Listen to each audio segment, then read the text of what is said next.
If you're looking for a Shiny Larvesta to evolve into a Shiny Volcarona, today's the video for you. We are going over the isolated encounter location for that Larvesta. Let's hop in. Alright, so as always, you're going to make sure those autosaves are turned off and you lay down a hard save. We're actually using the same sandwich. We just caught the 2 Shiny Rellers from the previous video. You can watch that here.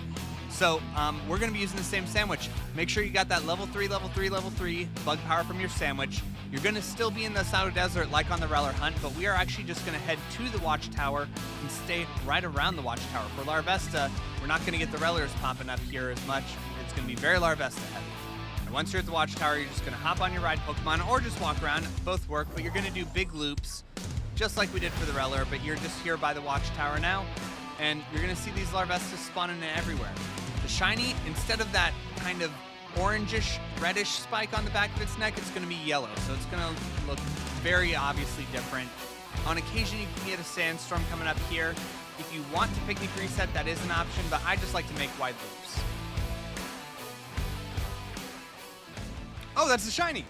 Alright, wow, same sandwich. Amazing. Alright, let's go ahead and save. We still have 13 minutes left on this same sandwich that we caught the 2 Rellers on. There's our Shiny Larvesta. This has been a 3 Shiny Bug Pokemon, 1 sandwich. Let's catch this one. It's at 1 HP, and it's asleep. Come on, come on. Jiggle, there we go. All right. 3 Shiny Pokemon technically in this 1 sandwich. 2 Rellers, and now this Larvesta, with still, I think, 12, 13 minutes left to go on the sandwich.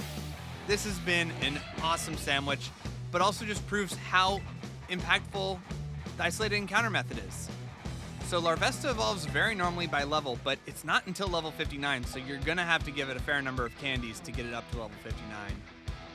But here we go, level 59, evolving from this great Shiny into another incredible Shiny. Oh, I love it so much. This is actually, I think, my first ever Shiny Volcarona, but I have always loved this Shiny. Such a cool color combination. Well, this was an absolutely incredible Shiny Bug sandwich. 3 Shinies, 2 videos, 1 sandwich. Absolutely incredible. I love this Shiny Volcarona. Absolute beast of a Shiny. I hope you guys get your Shiny Larvestas and evolve them up to Shiny Volcaronas and Rellers and Rapscas too. So go ahead and comment. Tell me how long it took you. Were you able to get multiple Shinies in the same sandwich like I was? I hope you were. Go ahead and hit that subscribe and like button for future isolated encounter methods, and I'll see you on the next one. Peace.